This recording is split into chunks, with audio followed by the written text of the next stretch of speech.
Everything, please. So we are live. Firstly, thanks a lot for being here, Nivas. It's been long due. We had been chasing you for quite some time. It's a great thing to get you on a Factors.ai LinkedIn Live. Uh, to everyone here, thanks a lot for being here on a Wednesday afternoon, 5 p.m. This is a day which Bangalore Police, the Deputy Commissioner of Police for Traffic, has explicitly warned people to not to go out. Please stay at home because not for any other reason, cyclone, thunder, anything, just because of saying traffic for a long weekend. So you can't imagine. People have just warned everyone saying that don't come just for the traffic use case. And given all this, I'm really happy if you are able to make time either from working from home or through office to join into the LinkedIn Live here. And we have a special guest here, special for multiple reasons. Nivas was a rock star from the Freshworks days, very popular in the Freshworks and Chennai ecosystem. Almost every other B2B marketer knows of Nivas in one way or the other, either connected to him, either from the Freshworks times or would have seen his posts. So I would let him introduce himself as well here. Nivas, the floor is yours to just share a brief introduction. Thank you so much, Sri. Thanks, first of all, for having me here. I'm super happy to be here on the LinkedIn Live with the Factors team. And thank you so much for all the kind words. I think I've just been a very enthusiastic person with respect to startups, trying to understand what works for them, and just I believe I've just tried to pay it forward by whatever I know, and just been trying to help out with like friends. And I think I see like most of the founders I know as friends. So thank you so much for having me here. And I think a lot of the success / learn, actually it's more learnings. I obviously owe it to Freshworks. I think that's the motherhood for a lot of us, like ex-Freshworks folks, who a lot of the learnings that we go through today just came in very naturally at Freshworks, and we didn't necessarily have to go through something to learn it. We were like, oh yeah, this is and we were like, oh wow, okay. And when we shared that with founders, even when I was at Freshworks, they'd be like, oh okay, can you do this? And I'd be like, yeah, this is just like very casual knowledge, right? Like for us at Freshworks, because the scale that also Freshworks went to, you got to experiment and try out a lot of things. And also when you know there are certain things that work naturally, like I think Girish says this really well, as long as your product works and you know you have a fitment and things like that, a marketer gets to play around a lot. So we did get to play around a lot. I think almost every marketer at Freshworks during that period. So yeah. That's great. And it's, Freshworks is one of India's proud success stories, from Chennai to NASDAQ. And almost everyone has a Freshworks connection. My co-founder was earlier one of the ex-founders into Freshwork, where FreshChat and other products, and he made his money and then came out and this thing. So almost every other customer we work with either has co-founders who are ex-Freshworks or senior engineers or marketers or others from Freshworks. So it's been a kind of a bountiful pod from which almost everyone, Indian SaaS ecosystem as a whole, owes a lot. So that's great to know. And that's a great introduction. For everyone else here, I'm Sri here from Factors.ai. I'm one of the founders at Factors.ai. It's a 3-member founding team, now more than 50 people and almost 300 plus customers. We've been around for just around 4 years. We started in August 2020, and now it's 4 years. And for the last 2 years, we have had tremendous growth, kind of grown over from 30 customers to 300 in the last 1.5 years. And what we solve for is fundamentally like we are a B2B go-to-market platform. We help B2B sales and marketing teams identify which are the high intent accounts, prioritize them, and then activate them across multiple channels, including email, ads, LinkedIn, etc. And importantly, have a consistent feedback loop on what's working, what's not working, and then iterate again, which is something which all marketers and sales folks like. And in essence, we deliver leads, pipeline, and ROI for B2B GTM teams. That's what we do. That's about us. And now over to the central topic for today, which is about field events for in ABM, and most importantly, field events for startups. So, Nivas, if you can just maybe take a step back and tell us about SpendFlow, more importantly, your ABM strategy or go-to-market strategy as a marketing head, and more importantly, also then we can step into like how field events came into the picture and how you are influencing it. Sure. I was so we had like I think I was the second marketer. We had a content marketer that we had within SpendFlow. I joined when we were about 20 employees, and we had just gotten about 4 or 5 customers, right? So just stepping back, one step back, SpendFlow today is a SaaS spend management platform. We help companies optimize, manage, and buy SaaS. We manage their entire SaaS spends. We are able to take care of their procurement and are able to optimize on their SaaS spends. So today we have about a little over 100 customers using us to optimize their SaaS spends, manage their SaaS spends, and the entire SaaS procurement process. Primarily, our market being North America, US, Canada, and we also have UK, Europe as another secondary region for us that we focus on. I think the entire SaaS spend optimization or the SaaS buying platform category itself kicked off a lot more aggressively only post-pandemic, right? Especially because of the higher adoption of SaaS is when the problem of slightly overspending on some bloated tech tool or tech stack, bloated tech stack as a problem. Yes, where that's when people started realizing the need for it, right? But I don't think it was even people didn't know how to search for this or didn't know how to necessarily look for it from a solution standpoint. They knew the problem existed, but they didn't necessarily have a solution being tied to it. So whenever you're in a like a category like a company like Freshworks, right, like where it's a very well-established category, either a CRM or a help desk or an IT service management software, you can heavily depend on some of the inbound channels, like be it SEO or be it Google search ads and things like that, right? And the ticket sizes are also smaller at a like a Freshworks. But at SpendFlow, the ticket sizes are close to 50 grand per customer, right? So for us, and we also realized there isn't enough search volume for us to go after from a Google Ads standpoint or from an SEO standpoint. There was no keyword that we could necessarily go after from an immediate result or an impact standpoint. So that's one of the things where we decided to take the more outbound, but not necessarily just pure outbound, but from a field marketing standpoint, right? Like even today, SpendFlow doesn't do events from a brand awareness standpoint. We do it purely from hey, how do we help either create pipeline or accelerate pipeline or close pipeline, right? Like, I mean, that's the very fundamental thing that we aligned towards. And I think 2023, we would have done about 45, 50 events roughly. Fairly small team that executed it. I think a lot of respect and kudos to the team for being able to do it, just coming together to be able to execute it. This year again, we're on track. Like I mean, yeah, like I think we might equate or we might exceed a little depending on how our Q3 and Q4 events shape up.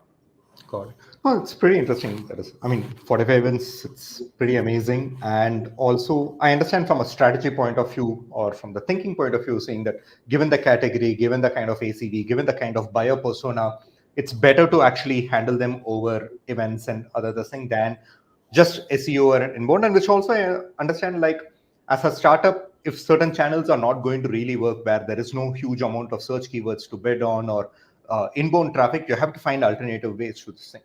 But the other point, which as a founder, which I need to understand is like, where did the conviction come from? It's easy to have strategy. I mean, it's like it's like investors will say like, no, you have to put this kind of a strategy around this and you have to invest. But as soon as something like you have to spend a lot of money, and these are money where you spend and you have to wait for results to come much down the line. And more importantly, ROI is also difficult to attribute, like how a certain event or even someone even registering for an event but not attending, eventually becoming a customer, or even references through events come through for some customers to happen. It is a very long sales cycle. High ACV means even more longer sales cycle. Where did the conviction come from? That too as a startup. I think a lot of gratitude towards my founders, Siddharth as well as Rajiv, where they knew, or at least they believed that, hey, you know what, we had to pick up a channel. And I think they believed in our execution ability, right? Like to say, okay, you know what, we're not going to be throwing away. And I think the first promise that we made from a marketing team standpoint as well was, hey, we'll have a very Hawkeye behavior, and we're not going to spray and pray at like just large conferences or things like that. We're going to be very prudent on almost every dollar that we spend from events standpoint, and ensure that we're able to show results, right, like very consistently.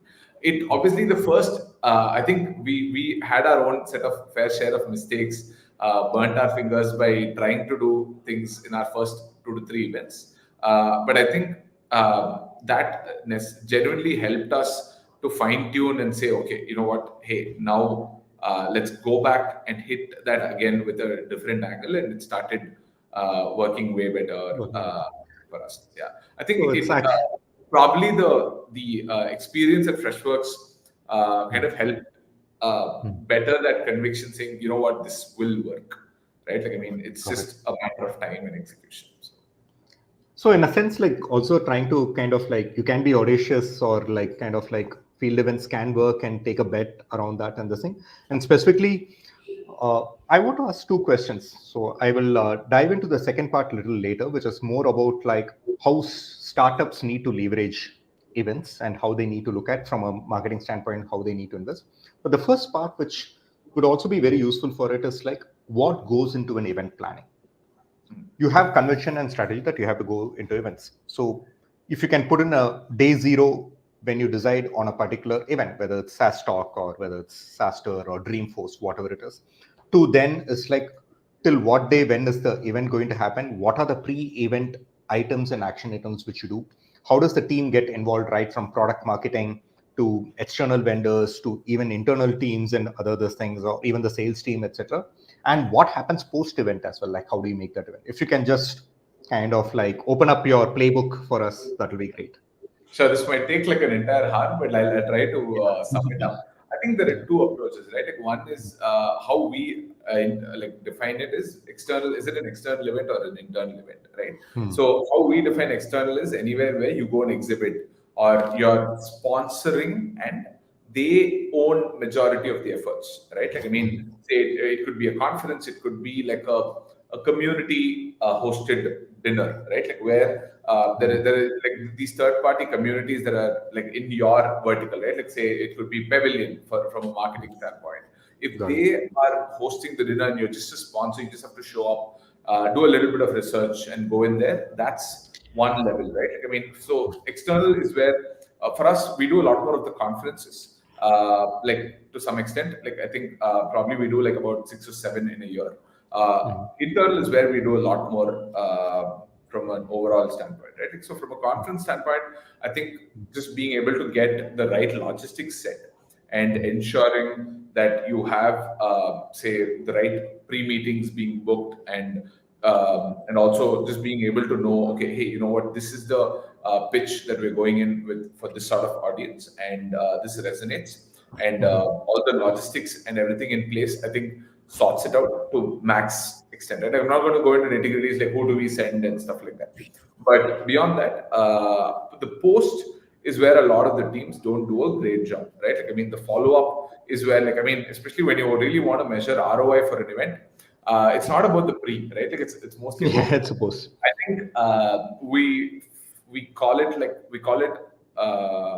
the internal meeting, we call it as post-mortem meeting, where we have almost every stakeholder who was involved in that event, be it sales, be it someone from, if we had someone from product marketing, someone from demand gen, someone from SDR, all of us come together and say, hey, okay, what went well, what didn't go well, what are the next steps? And almost every lead is mapped into what is the next step, what's going to happen, who's going to do it, right? Like this, the first few times when you do it is a very, very painful process. it might appear like a painful process, right? But it's not necessary, because you've spent like say 5 grand, 10 grand, 20 grand US dollars on any of these events. So if you don't necessarily do that within the next 24 or 48 hours, you're not doing justice to the event, that like all the pre-event that you put in, The right? post So one.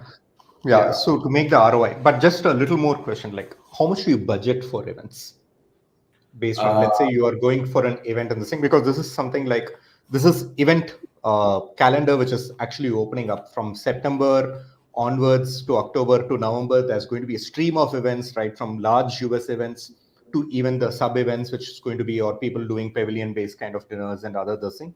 So how much do you budget for event? How much do you budget for a year? If you can actually share, so that the founders in the audience I would also get that idea. percentage, I don't think I'm allowed to Yeah, give you the exact number.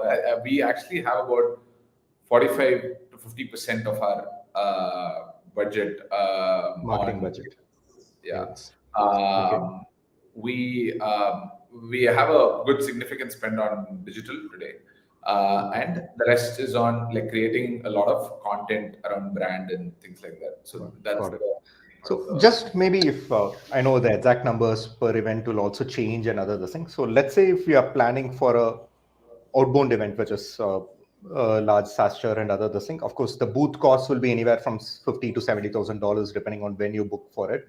But alternatively, to put in the booth and all those things. So if you can give even a range like 80K or 100K or 120K, if there is some numbers, this thing, like how do you plan for that number?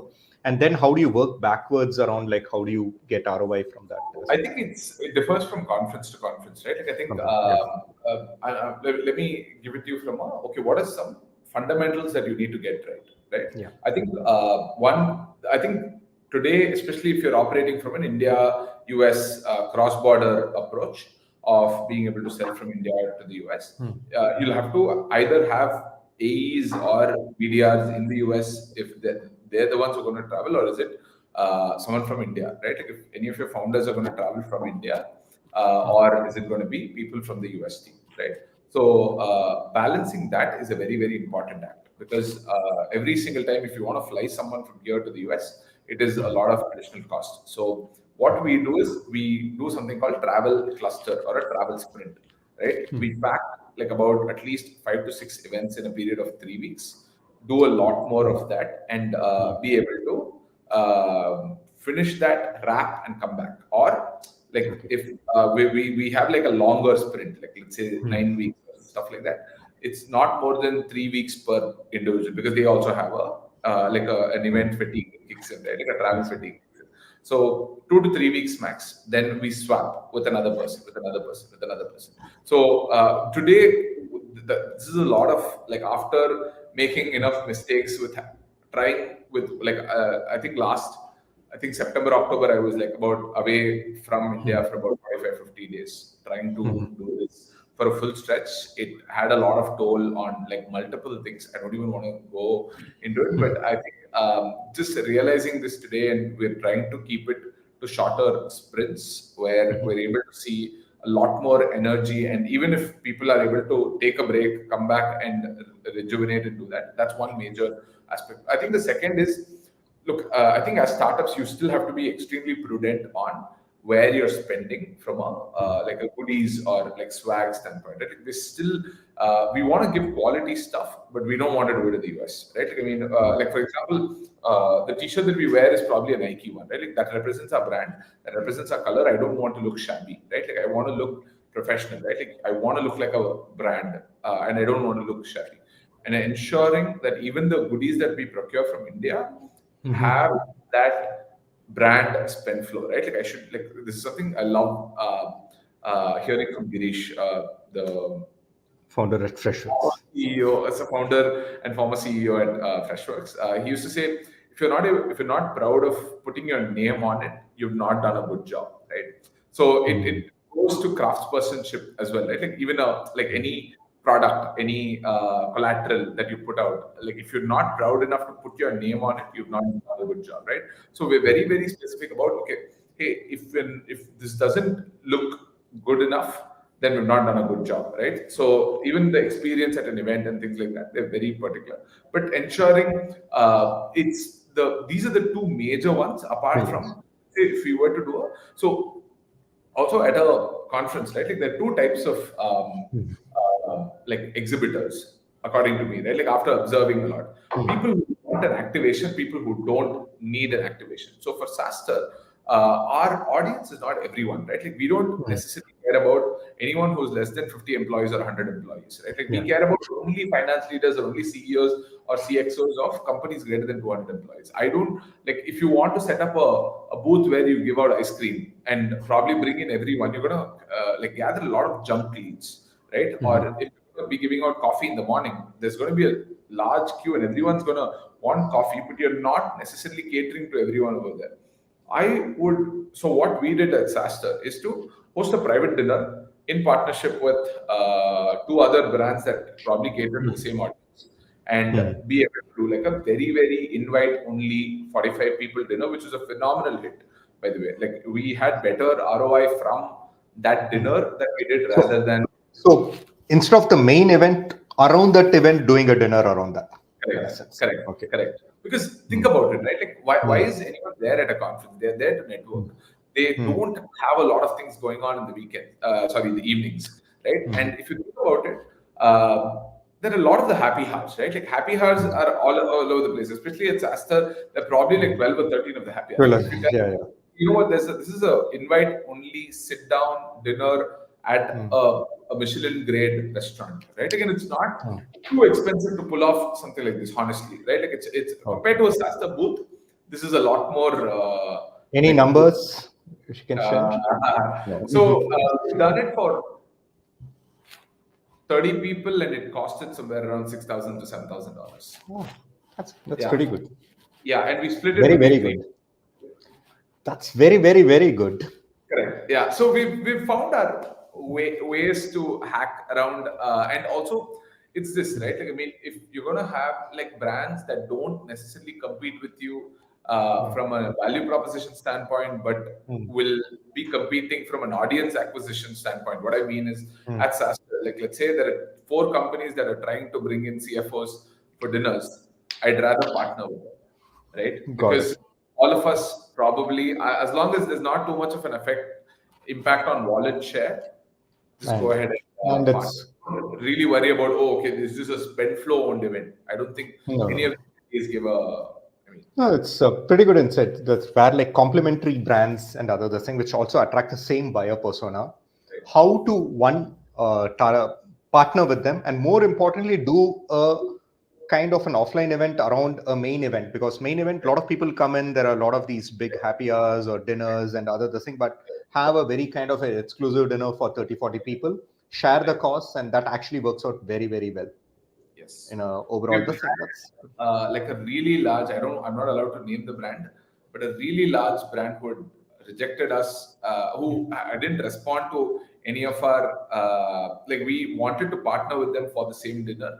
They had declined us earlier, but saw our Saster dinner photo, and their VP of marketing had pinged me saying, "Hey, can we talk at the booth tomorrow?" Right? Like I still have that this thing where okay, yeah, like I mean, it felt like a win for us because for us we're still a small brand, right? Like probably compared Mhm. to like, some of the Correct. larger brands, like say the ERP brands out there, like they're way bigger.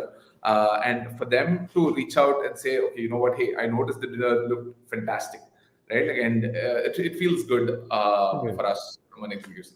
No, in a sense, it's also leverage, right? It's like you do X, but you are able to get something around like 100X in terms of brand impact. That is, for Correct. example, if you have a ability, let's say you want to, you can partner with the likes of Brex or likes of some other very large finance brand, which also attracts the same CFO. This thing, as a startup, able to do that and then magnify that impact is kind of a David Goliath kind of a thing which you Right. are able to do, and that's Right. pretty interesting. Right. Actually, it covered pretty good insights, and I was pretty interested in that, like one managing the travel team fatigue or founder fatigue, because that's one thing which eventually comes. Most importantly, the importance of swag and importance of quality swag about who you give, and then how you actually arrange that events across the board and other thing which you can continue.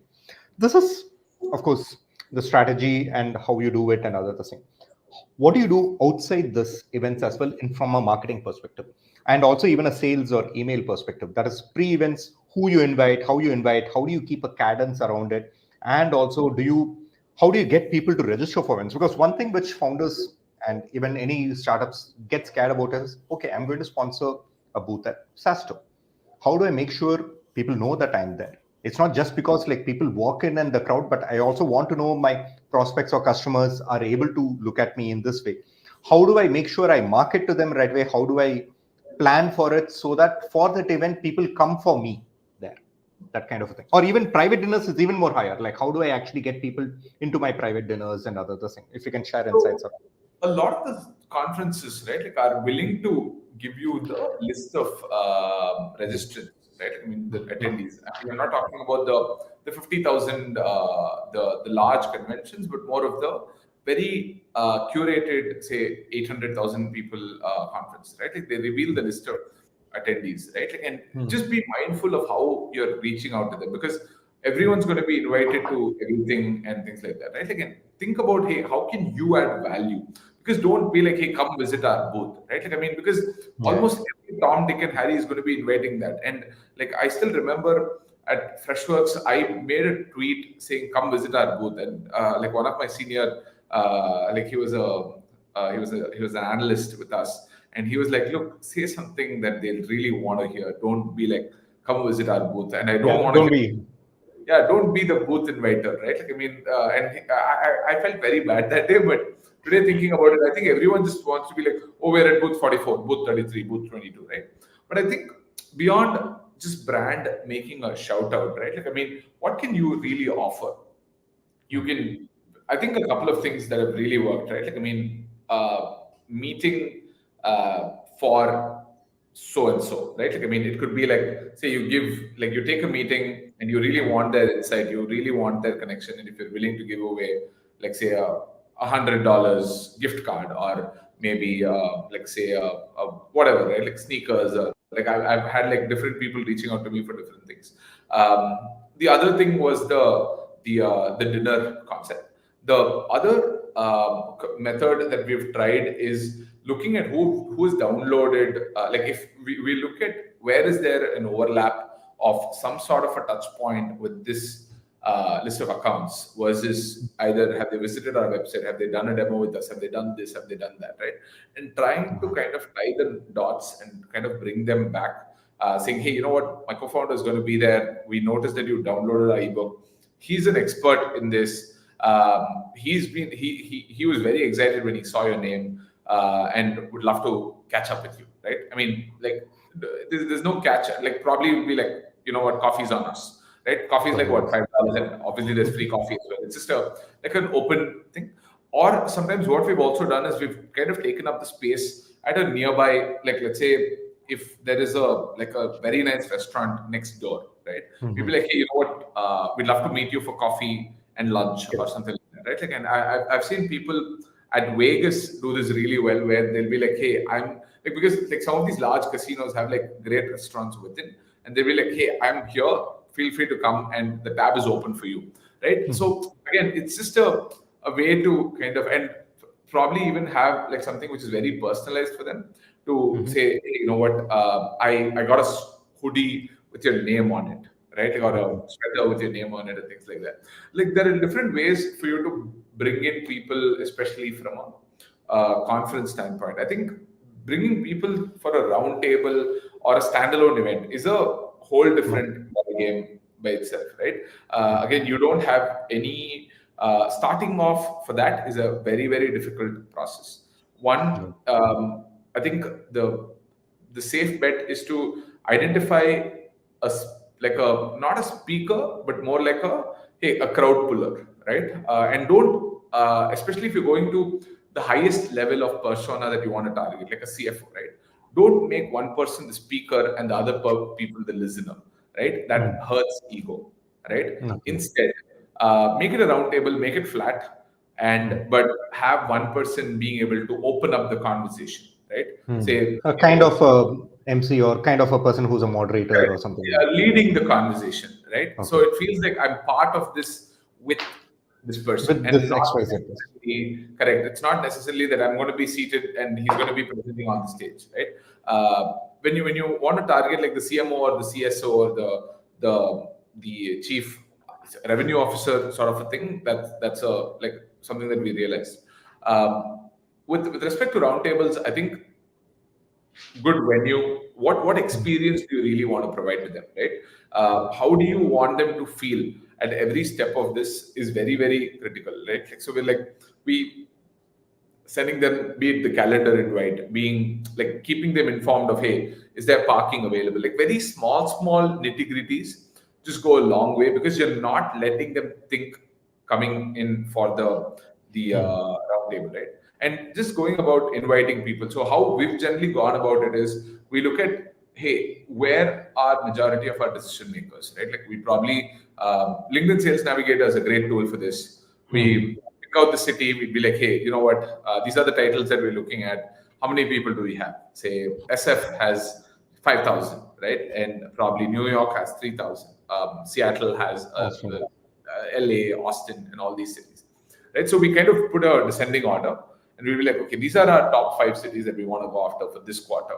We've done enough over here. I think we're heading a lot of repeat audience. We'll change to that. But once you identify the first 5 cities, and you're able to get getting the list out is your tactic. I don't want to give you tools, and I don't want to tell you, think this is how you should do it, this is how you shouldn't do it.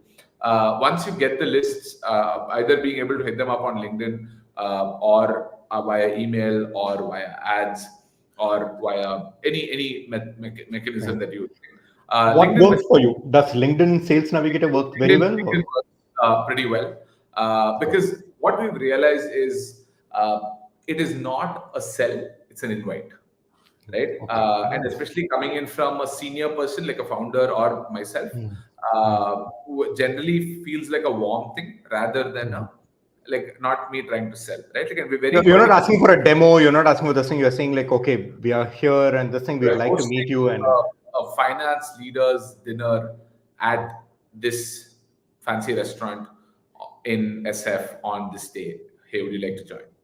Right? No link, nothing, right? Like avoid links on LinkedIn. LinkedIn thinks you're spam, right? So try to build conversation and try to get an answer, right?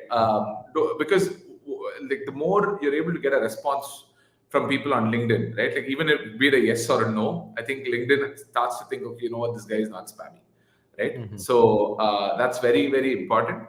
Emails have started working pretty well for us. I think email takes a little bit of time for you to crack it, but I think it also depends on the quality of the list. If you're able to just get it from like a cold list, that's how much it's going to work, right? Like just like how cold outbound is.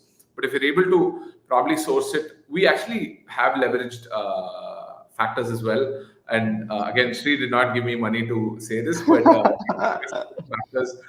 So I think one thing that's helped us is just knowing in the past, say 6 months data of who and all, which are the companies and who's there. Not necessarily that we know who the person is, but just being able to pull out, okay, hey, you know what, this person could have been the person who's checking us out. So being able to go a little more proximity towards who we want to attack, and bring them into these. And if they downloaded or if they engaged with us in any other format of, say, demand creation channels, right? Like let's say a webinar or like top of the funnel content or anything. Those are the ones who are a lot more higher proximity towards making it for some of these things, right? Like it's not necessarily like a one-way funnel, right? Like we've seen people who come to an event and then go back reading our content and things like that. So it's not like it's no more a funnel, honestly, right? Like I think, but just that as long as you're able to move them across different stages and probably get, again, we're not very salesy at the dinner, but we don't shy away from it, right? Like, I mean, that's very, very critical, right? You can't, again, we're not like, hey, do you want to buy SpendFlow, right? Like, obviously, that's a very, very bad approach. But I think just being able to create a lot of awareness, right? Saying, like, for example, if I were to meet you, Sri, I'd be like, hey, by the way, what do you do, right? Like, and probably because when I'm the host, I'm going to be like, what do you do, right? And probably in return, like the more casual thing, you're going to be like, by the way, how long has SpendFlow been around? How long? What do you guys do, right? And I obviously open up my this thing saying, hey, you know what, this is what we do. And I think we've started treating most of these dinners and events as a discovery call, being able to just ask the relevant questions. By the way, do you guys use something to do this today? Is this a problem at your company? Right? Like, I mean, just very casual conversations. Apart from talking about the traffic, the weather, everything, we also do like a lot of the small talks.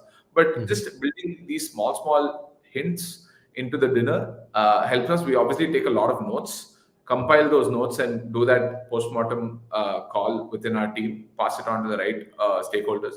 Whoever was at the dinner takes forward some of these conversations to help move it to sales. No, that's actually a lot of amazing things, because it's like, one is like how not to be salesy. You invite people to dinners, and it's one is like, it's very easy to invite people to events and dinners, because it's like, it's not a demo request. It's more like, we are having a discussion or a conference of CMOs or finance leaders, etc. Would you like to join us here and other this thing and share your insights? More importantly, when you also, your salespeople, everyone is there, knows that you are, they know you and they are here because you had invited them. Keeping it as a very non-salesy conversation, at the same time also trying to understand, judge and score that how this conversation is, can actually lead to multiple other conversations down the line. That's pretty interesting. This is through the dinner, and this is something which is that you talked about the post-mortem and how you handle. How do events work out in the postmortem? It's not like something like all the people you meet at a dinner are going to become immediately customers in the next 1 month. How have you seen like how the conversation's trending over a period of time? Could we even like, you would have done a dinner maybe in 2022, which eventually has become a customer in almost in 2024. So how does that experience come? More importantly, I'm asking this question because for others, it can also give a kind of sense of confidence, saying like, these guys, it happened well for them, so we can actually invest and wait so much time. That's right. I think I'm going to break this answer down into two parts. Right. Like one is how do you first classify? I think just the usual stuff of what is hot, what is warm, what is cold. You need to really know how to put priority on the type of accounts. You cannot necessarily put the same amount of effort on all the attendees who showed up. Right. Like they're going to get really like frustrated, and they're not going to show up at your dinners again. So if you had a very valid conversation and they said, hey, you know what, give me a I'd love to take a look at it, or if they said there's some intent, right, like, and you had a very good conversation where you have a lot of intent about the type of conversation that you had with them, that is hot, right? Anyone who showed up but didn't necessarily show too much of interest are warm, and people who registered but didn't show up at all are cold, right? Like, so we kind of segregate them. Hot is always with the AEs directly, where whoever showed up, like if there was a founder or one of the AEs or the sales director who showed up, we kind of tag it to them. Warm and cold are being a little more nurtured over a period, right? Like, I mean, we probably have warm and cold. Again, we do have BDRs touching them to at least gauge, saying, hey, you know what, you showed up for this. Is this a fitment, right? Like, I mean, if it's not, that's fine. But is it a fitment, right? So that's one thing that we've done. Talking about how long does it take to convert or attribution challenges is always a very eternal problem, right? Like I can give you a very, this might be a good story where someone showed up for our one of our dinners, had a great conversation with us. He was actually with our competitor at that moment, and he was not like, he said, hey, you know what, I'm sad that I'm with a competitor and I actually have like a 2-year contract with them, and I'll not be able to move. And we were like, that's okay, right? Like, thank you so much for coming, because for us, we still needed a lot of finance leaders for us to even get insights from them, right? Like, treat them like product level feedback, or what actually works, or why they like someone. Yeah, like every single, because these are finance leaders, directors and above, right? Like if anyone shows up to you, your event, it means a great win for you irrespective, right? Like that's a very important thing that people need to realize. What happened was, 3 months later, right? Like the guy, there was this random community on Slack that we were not even a part of. It was like a third party community, and someone had asked, saying, "Hey, what do you guys use for SaaS spend optimization?" And this guy who attended our dinner was like, "Hey, by the way, I'm a customer of our competitor," and he was like, "But if I were to start today, I will look at spend flow." right? And he actually came in direct traffic, right? And then just signed up and became I can't reveal the exact number, but it was Yeah, yeah. a close to a Significant. like a six figure deal, right? And we were like, whoa, this is huge. And then we were like, wait, how did this come via direct traffic? And suddenly we go on a call with him just to understand. And he's like, yeah, in this community. And he sends us a screenshot, and we were like, whoa, okay. And we were like, ROI matched like some 8x, 9x for that particular. So it's like a multiple touch point, right? It's not, event is not just for one single audience. It's also for the audience to give them the kind of impression and value props so that they can also refer other clients, or one can lead to another, or even when the renewal comes up, it becomes far more easier for you to have the conversation down the line, maybe even a year back. That's pretty interesting and the same. We've One had a last, lot of people. It's not necessarily that these are very indirect touch points. We've had people who have shown interest, who've actually come back, and I've had a scenario where at these dinners they've come back and said, "Hey, you know what? I've been evaluating. Like your email was a very timely thing. I wanted to understand more." And they've come, like even during the dinner, they'll be like, "You know what? Is he your salesperson? I want to speak to him." I'll be like, yes, please, right? Like, that's what I live for from a marketing standpoint. And we've also had scenarios where they'll be like, look, I don't think I'm going to, like, there was this one founder, CEO who reached out and she was like, hey, I'm going for a Beyonce concert today evening on that dinner, but can I meet you ahead of the dinner? I want to talk about this problem. I'm like, yes, like this is what we live and breathe for, right? Like, I mean, so you go and show up and this thing. That like we today, I think we've been consistent in being able to at least generate about 2 opportunities from each of these dinners. Again, it doesn't happen consistently. It averages out, right? Like some dinners are a bummer, some dinners are great, but it averages out, right? Like that's the. But you need to have like some math kicking in at least after 6 months. If you don't, you'll have to reconsider.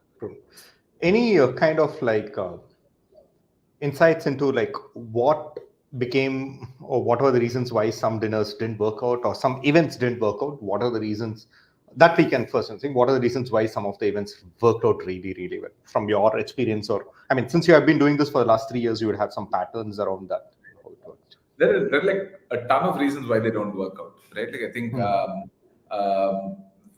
look, if you, okay, probably just if any of the marketers are listening to this, don't ever do any event on a Monday or a Friday, right? Like I mean, it doesn't make sense. Majority of them don't make sense. I mean, and it's a very rare case that it might make sense on a Friday evening.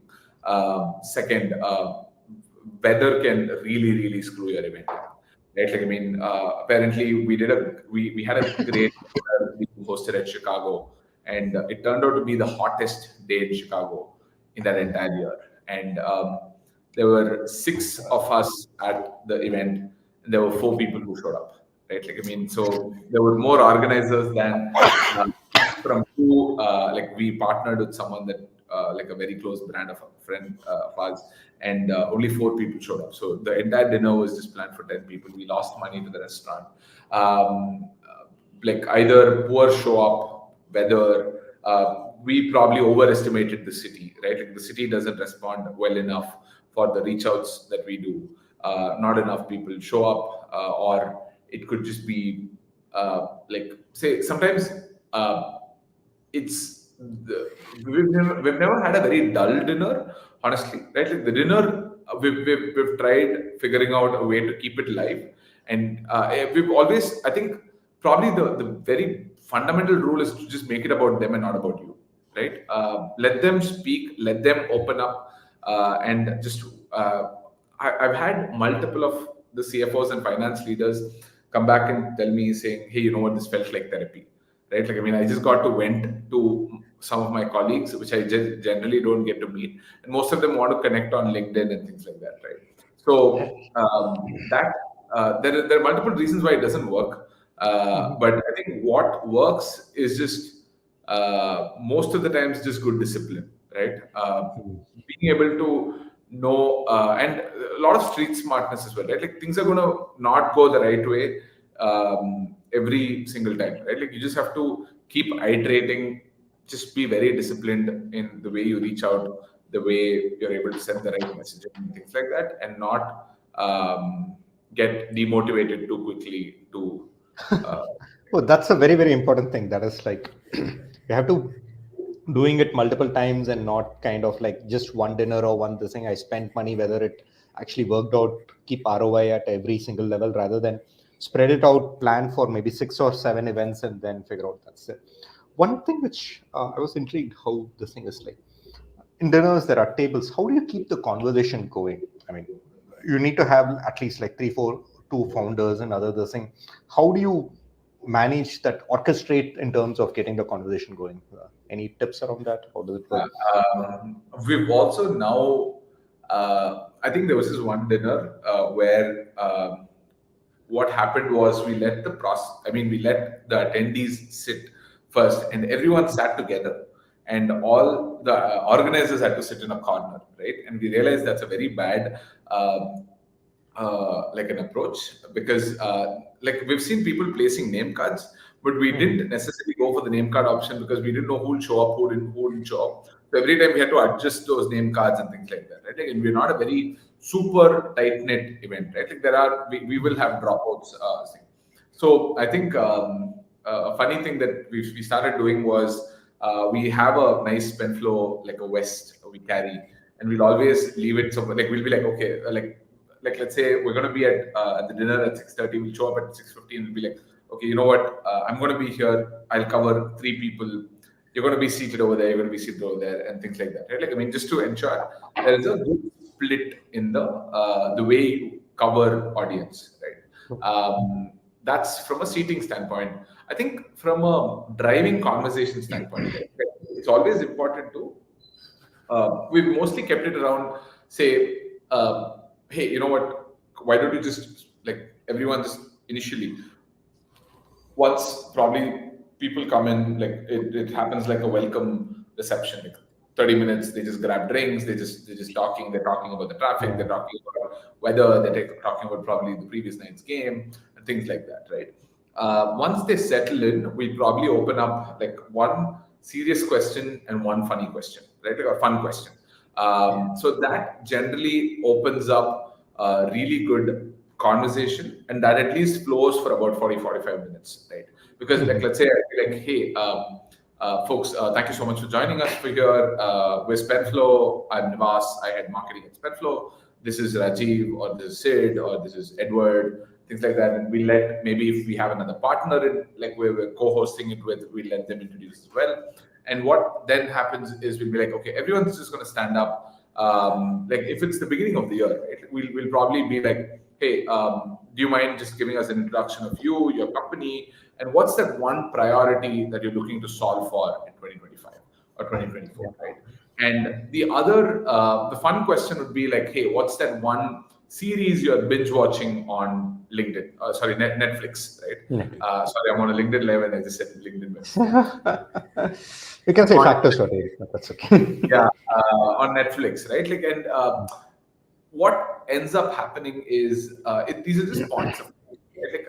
Like for example, I've had like so many good series recommendations coming in from them that I've been able to go back and tell them saying, hey, you know what, I watched this series. Thank you so. Like a lot of people actually recommended this series. Like when I went 4 months ago, called Three Body Problem, right? Like which is on Netflix. It's a physics / sci-fi series. Very interesting, and like everyone went raving about it, right? And what ends up happening is they build connections. They're like, as soon as someone says Three Body Problem, if anyone else has watched it, they'll be like, oh yes, I watched that series. It's so great, right? And they go on and on about it. They have like a bond. Like for example, like one like person here and person on the other side have made their connection, right? And they're going to probably continue that conversation after like probably the round of introductions are done. So we generally have like about 2 to 3 questions, like not necessarily from a template standpoint, but more from a theme or a timing of the year. We spoke about SVB's scenario at some point. We spoke about like if it's hey, like for example, it was like 2 weeks into SVB's incident, and we were like, hey, do you guys just want to talk about it, right? Like I mean, and people actually opened up well, saying, yeah, because it's finance folks, and I think they would have been directly impacted by it as well. Finance folks who were in the trenches who do this thing. and they had like very solid stories, right? Like I mean, like someone was probably in the middle of their vacation, someone was celebrating their anniversary, but had to leave everything and come back and just be worried about things. So just knowing what to focus on when and being able to ingrain with their culture is also very, very important. Yeah. So One that's one question here is like, I mean, given that we audience is predominantly Indian startups and Indian startup founders, how do you bridge the cultural gap as well? yeah, that's a hard nut to crack. I'm going to be very, very like I think candid. It isn't easy, but I think the more important piece is there to be authentic, right? I think I'll give you another challenge for me, right? Like I mean, Mhm. I've never ever sold or spoken to finance people prior to joining Spendflow, Spend. right? Like I used to. I mean, I'm just hoping the person's not seeing it, but I didn't like speaking to finance that much because I always thought I was at fault for something, and they Mhm. were questioning me for probably not following something, right? Like, and I never had a great marketing and finance mental. The Uh, budget and whether they are going to, when they are going to ask for ROI, when they are not going to right. approve a budget, when they are not going Right. to. Yeah. I always thought I was at fault for something, and I was like, "Oh shucks, okay, finance. I'm in deep trouble, man." Like, so I think the first few dinners I tried to fake it to sound like an expert in finance, right? And like a lot of the folks do it, right? Like when you're not necessarily a marketer, but you want to sound like the expert in marketing, you come up with like, "Hey, okay, yeah." But then what I realized was, you know what? Like I think now I actually just open up with a statement saying, you know what? I'm a marketer. I have like I'm not the expert at this table, but I'm just going to be facilitating this conversation for you folks. Right? Like I'm not the expert. I'm probably going to be asking some of the dumber questions here, but I'll ensure like I mean we have a very live conversation. So I think just Yeah. being able to stay That's on. so beautiful of you to share that. I mean, it's important to actually for everyone to know, like as marketers, and you'll be selling products which are not to marketers, and it's very Yeah. easy to actually show up as like an employee of a company. You are quasi Right. sales plus marketing, rather than being honest and saying that I'm here to facilitate, I'm here to help. Let's figure. Right. And also just being telling them saying, look, I've been hearing a lot of folks crib about the same problem, right? Yeah. Not that I have the answer, not that I have the listing, but I've heard this again and again.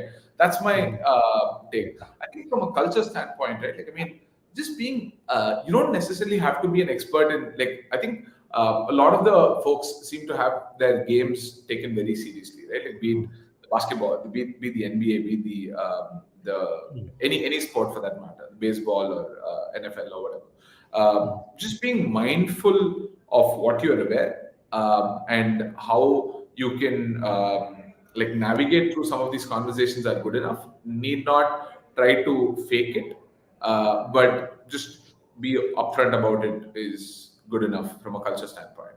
I think fundamentally just good communication Good communication. is going to make that Mhm. crack. And I think the earths also become a lot more flat, especially after COVID, Mhm.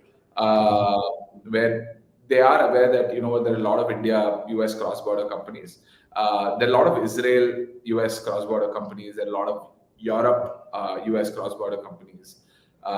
So yes. That's great. We have a question from Vignesh.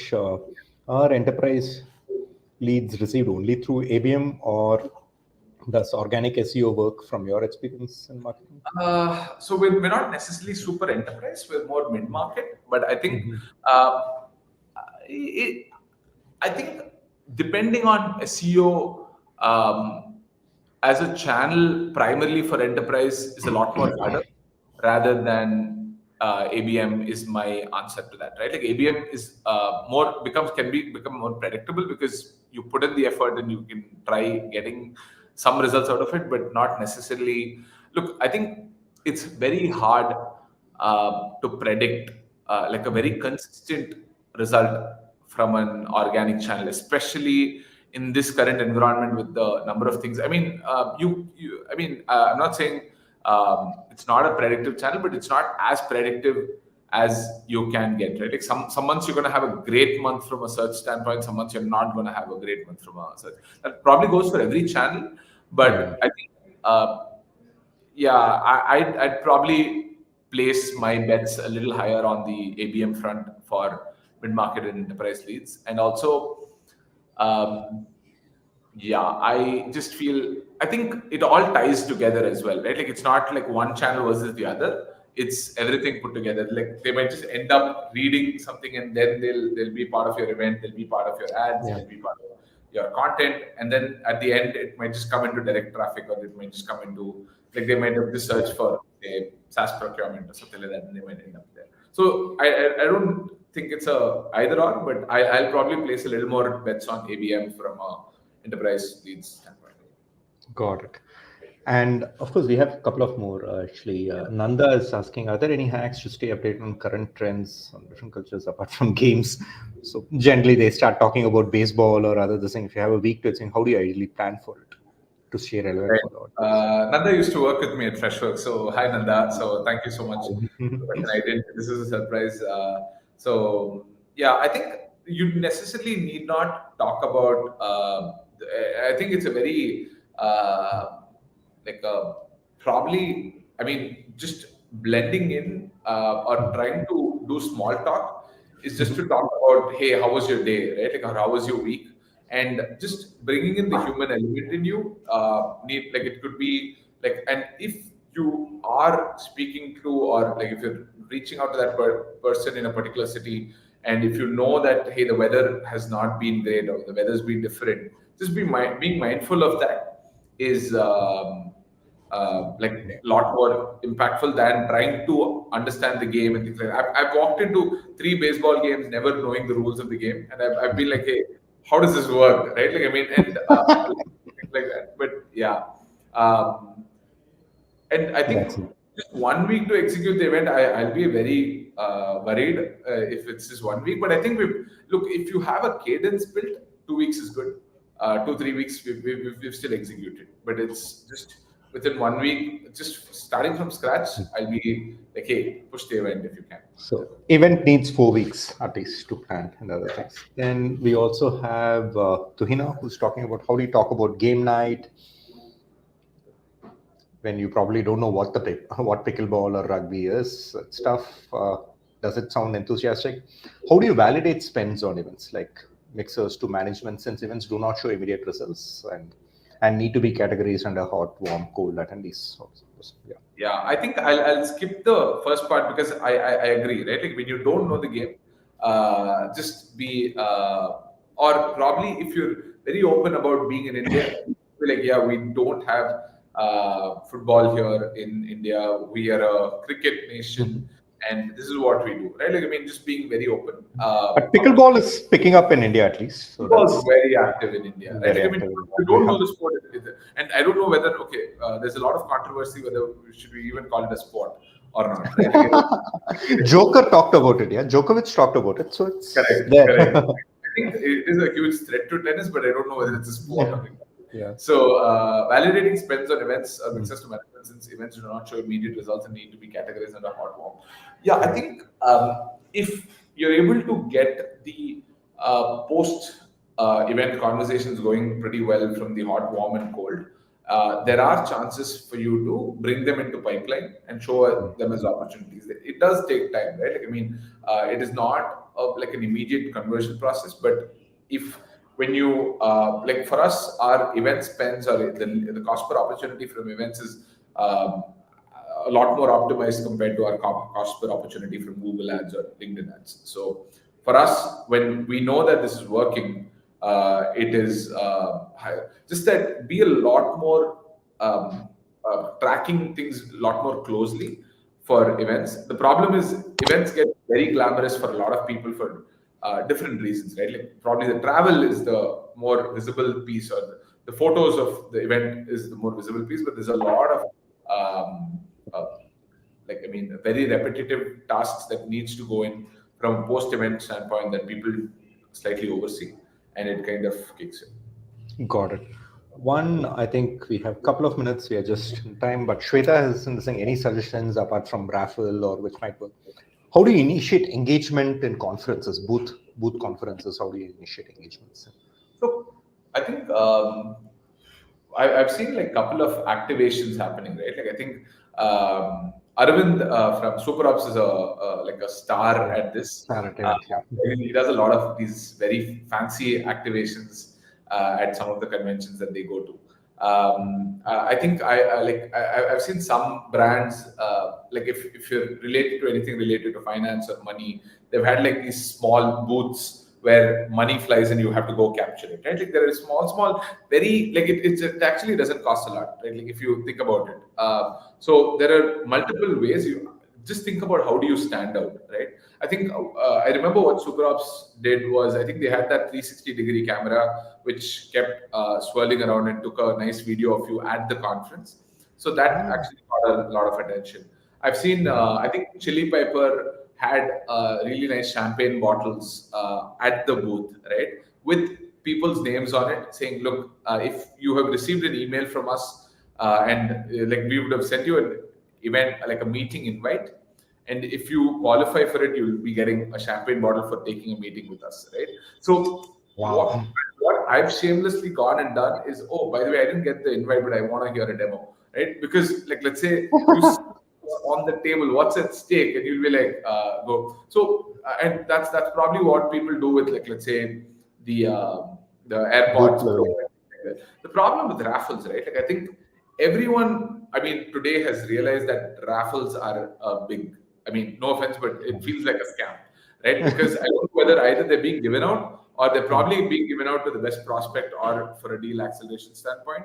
mm, So raffles today have lost a lot of like actual value, right? But instead, what I would differ is to give out something slightly of lower value, probably like an air tag for mhm, anyone who fills out a survey form for you. Like for example, one thing that we did really well was we have this report called the State of SaaS Buying report that we generate every year, right? At mm, SaaSter and some of our other conferences, we put up an iPad. We said, hey, submit, respond to the survey here on this iPad right here. It's going to take you like 4 minutes. You get to take away an airtag. There's no raffle. There's nothing. Just submit it. If you're a finance leader, you get it, right? So what again? It helps us do a little bit of discovery, but I think it also helps us get genuine responses. We would have anyways incentivized people, finance leaders, to fill out that survey. Wonderful. Otherwise, Yeah. we were like, why not at this conference? So yeah, and I think for us, the engagement is a lot more from a dinner slash like that private event Private. exclusivity standpoint. Yeah, there are two parts. One is the large booth events where like you have to attract and you have to, depending on the conference, depending on the scale of the conference, what kind of buyer personas they invite, you get the float traffic which is there, and then you attract attention either from as little as a coffee to swags to all the way up to some kind of like other Yeah. activity which private dinners and events also it's like it's more dinner and then you give a swag out as they leave and other things which is there. Then we have Uday from InMobi. InMobi does a lot of events. They're also primarily an event-based company to attract large mobile advertisers and this thing. What do you do post-mortem in terms of CRM data capture perspective? Like how do you upload the data into your CRM? How do you make sure it's clearly done? Yeah, I think beyond the data piece, right? Like data where notes and other things are a lot more from a how you handle your CRM slash Mm, like hygiene standpoint, right? But I mm, think just ensuring that when it's a hot lead, right, and mm, like it cannot be a person who did not have the conversation with them, right? Like it should be the person who had the conversation. Like for example, if I had the conversation with Sri Krishna from Factors at the dinner, it should be me who's sending out that email saying, hey, you know what, I had a great time at this dinner with you, speaking about these things. This is the thing, right? Like, I mean, and if you don't like, for example, it can't be like a very senior person attended or very different person attended and then a salesperson following up. That's a broken process there, right? That's one. The second thing is to just know what were the different touch points, and if they did not respond, going back to them through your, like for example, let's say I made an introduction but they got lost somewhere in the funnel or mm. probably in different stages. I go back to them on LinkedIn and be like, hey, we had a great conversation, just wanted to understand, is there a reason for the radio silence, right? Like, I mean, just Yeah. being able to double check on what changed from being hot to why did it go cold. right? And I think keeping that warm and cold relationships intact with different approaches again and again. We've had a lot of people actually come back and say, hey, you know what, I'm not able to make it for this one. I was not able to make it for this one, but keep me in loop.